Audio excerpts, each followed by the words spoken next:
धवलेश्वर महाप्रभो दीपं जति परम ब्रह्मा दीपं जति जनार्दनः दीपहरत मे पापो पूजा दीप नमस्तुते अहे धवलेश्वराय वालालिंगाय नमो नमः। संसार सुखी रखंतु।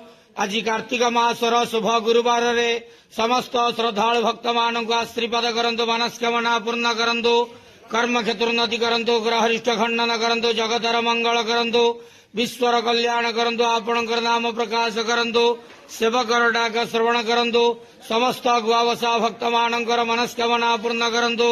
जो जो भक्त माने आपणक पाखरे मानसिक रखिछंती तांका मानसिक पूर्ण करंतु। बाबा धवलेश्वराय वालालिंगाय नमः। संसार सुखी रखंतु, आनंद जवार। हरि बोलो। आज शुभ गुरुवार रे समस्त श्रद्धालु भक्त मानकु आशीर्वाद करंतु, आनंद जवार। हरि बोलो। बाबा धवलेश्वराय वालालिंगाय नमो नमः।